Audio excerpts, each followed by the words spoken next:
अस्सलाम वालेकुम व्यूअर्स, कैसे हैं आप? आई होप कि आप सब खैरियत से होंगे। मेरी दुआ है कि आप सब खुश रहें, आबाद रहें। व्यूअर्स, इस वीडियो में मैं नेट मीटरिंग और नेट बिलिंग का जिक्र करूंगा, क्योंकि जैसा कि आपको मालूम है कि पाकिस्तान में जो है वो नेट मीटरिंग जो है वो ख़त्म हो चुकी है और अब नया कानून आ चुका है, वो है नेट बिलिंग का। तो इन दोनों में क्या डिफरेंस है ये भी मैं आपको बताऊंगा। इसके अलावा आपके लिए अब सोलर सिस्टम अब आपको कितना फ़ायदा देने वाला है, कैसे अब आपको फ़ायदा होगा अगर नेट मीटरिंग ख़त्म हो जाती है, तो नेट बिलिंग में क्या फ़ायदा होगा या नहीं होगा, और अगर नहीं होगा तो फिर हमें क्या करना चाहिए। ये सारी की सारी बातें हम इस वीडियो के अंदर डिस्कस करेंगे। मैंने अपनी बात चूँकि आपको समझानी है, और उसको समझाने के लिए मैंने जनाब एक आपके सामने एक ग्राफ रखा है।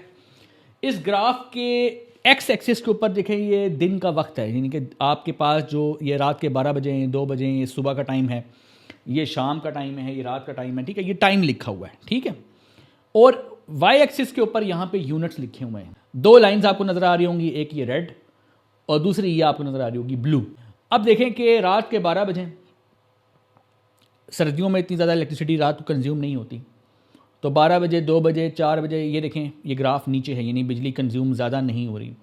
फिर सुबह के जब 6 बजते हैं तो आप लोग सुबह जाग जाते हैं, लोगों ने ऑफिस जाना होता है, बच्चों ने स्कूल जाना होता है, तो सब लोग जाग जाते हैं, और ये जो है 6, 7, 8 बिजली की कंजम्पशन जो है वो आहिस्ता आहिस्ता आहिस्ता बढ़ने लग जाती है, ठीक है।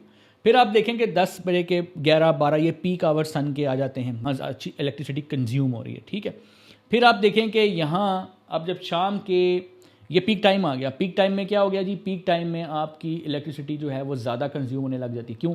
इस सारे घर आ जाते हैं, सब लोग टीवी देख रहे हैं, कोई ड्रामा देख रहा है, कोई मैच देख रहा है, और गर्मियों में जो है वो यहाँ पे देखें कितनी पीक पे चला गया, क्योंकि इस टाइम लोग आके आते साथ ही जो है वो एसी चलाने की कोशिश करते हैं, फैंस सारे घर के ऑन हो जाते हैं, जिसकी वजह से जो है वो यहाँ पे इलेक्ट्रिसिटी ज़्यादा कंज्यूम होती है।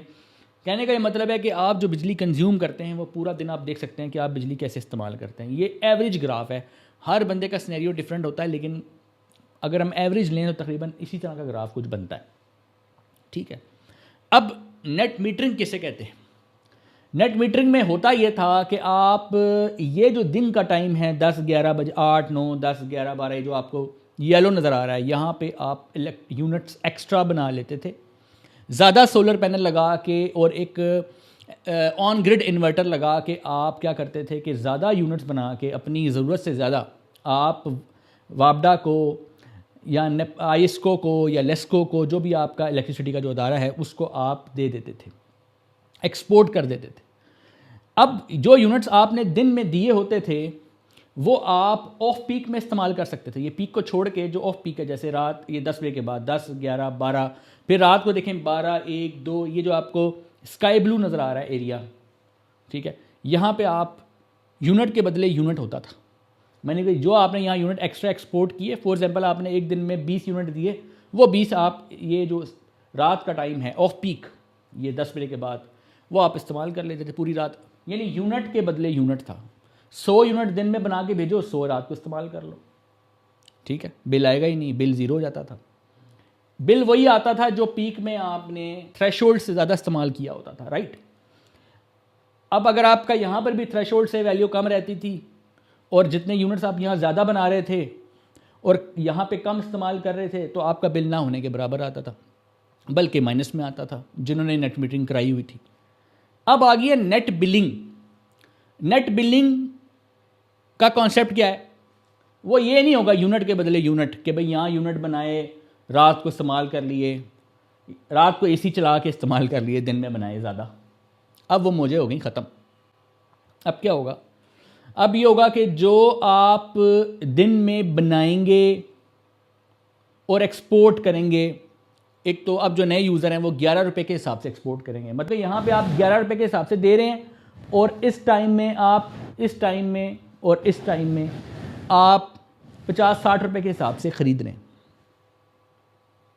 ठीक है। तो यहाँ पे आपने अगर 1000 यूनिट महीने का दिया 11,000, यहाँ पे 1000 यूनिट महीने का लिया तो 60,000।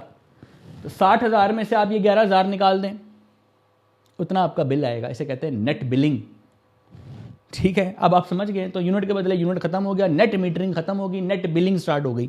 अब प्रॉब्लम ये हो गया कि जो हम बेच रहे हैं वो कम कीमत में बेच रहे हैं, और जो ले रहे हैं वो महंगी ले रहे हैं। तो अब हल क्या है इसका?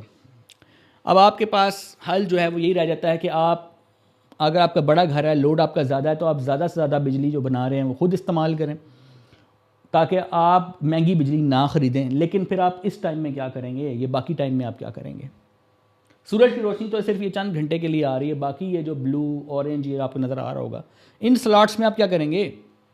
तो उसके लिए फिर आपको एक कोई स्टोरेज चाहिए अच्छी, और वो लिथियम के अलावा कुछ भी नहीं है। आजकल लिथियम बैटरीज जो हैं वो पहले की निस्बत देखें तो सस्ती हो गई हैं। पहले जब नया नया कॉन्सेप्ट लिथियम बैटरी का आया था तो बहुत एक्सपेंसिव बैटरीज थी लिथियम की, लेकिन अब लिथियम बैटरी कंपटीशन की वजह से सस्ती हुई हुई हैं। अब नेट मीटरिंग वाला मामला चूँकि काफ़ी डिफरेंट हो चुका है, तो अब हमारे पास सोल्यूशन सिर्फ बैटरी का रह गया है। अगर हम लिथियम एक अच्छा बैकअप बना लेंगे तो ये जो एनर्जी हम यहाँ बना रहे हैं उसमें से कुछ हमने कंज्यूम कर ली है, और जो बाकी रह गई है वो हम लिथियम स्टोरेज जो है उसकी अच्छी बना के उसमें स्टोर कर लेंगे, और यहाँ पर पीक टाइम में उसको ड्रेन करेंगे और रात को भी उसको ड्रेन करेंगे। अब आप कहेंगे जी कि लिथियम बैटरी, कुछ लोग कहेंगे बहुत महंगी है, कुछ लोग कहेंगे कि जी पूरी रात का लोड कैसे चलेगा एक लिथियम बैटरी के ऊपर। तो आपको लिथियम बैटरी आहिस्ता आहिस्ता वक्त के साथ बढ़ानी पड़ेगी। स्टार्टिंग में आप अपने एक लिथियम बैटरी लगाएं, फिर with the passage of time lithium battery 2, 3, 4, अब लिथियम बैटरीज ज़्यादा से ज़्यादा आपको लगानी पड़ेंगी ताकि आप ज़्यादा से ज़्यादा स्टोर कर सकें और फिर इवनिंग में जो है वो आप उसको यूटिलाइज़ कर सकें। अब जो है वो लिथियम बैटरी और उसके बाद जो दौर आएगा वो सोडियम बैटरीज का आएगा, यानी कि लिथियम बैटरी और सोडियम बैटरी का आगे आने वाला दौर है। तो अब आपका जो फोकस होना चाहिए वो लिथियम की तरफ होना चाहिए। इसलिए मैं पिछले काफ़ी अरसे से जो है वो लिथियम के ऊपर जो है वो आप लोगों को गाइड कर रहा हूँ, समझा रहा हूँ, पढ़ा रहा हूँ, ताकि लिथियम को आप अच्छी तरह समझ जाएं, लिथियम बैटरीज़ को, उसके फ़ायदे समझ जाएं, उसकी कैलकुलेशंस आप समझ जाएं, उसके बेसिक कॉन्सेप्ट्स आप समझ जाएं। और सोडियम बैटरीज जो हैं उसके बारे में भी कुछ वीडियोस बना के उसकी भी आगाही मैंने आप लोगों को दी है। वो इसी वजह से दी है कि मुझे ये पहले नज़र आ रहा था कि आगे जो फ्यूचर है वो लिथियम बैटरीज़ का है, और अब हमारी जो पब्लिक है उसको लिथियम बैटरी की तरफ ही जाना पड़ेगा। हर प्रॉब्लम का कोई ना कोई सलूशन होता है, और अगर आप वक्त के ऊपर अच्छा डिसीजन लेते हैं और अच्छी हिकमत अमली जो है वो आप अपनाते हैं तो आपको ज़्यादा फ़ायदा होता है। और अगर आप वक्त से ना चीज़ों को समझें और फिर वक्त जब गुजर जाता है तो फिर ज़्यादा नुकसान होता है। तो आई होप के व्यूअर्स आपको जो है वो काफ़ी आइडिया मिल चुका होगा कि आपने क्या करना है। मिलते हैं नेक्स्ट वीडियो में, तब तक के लिए अल्लाह हाफ़िज़।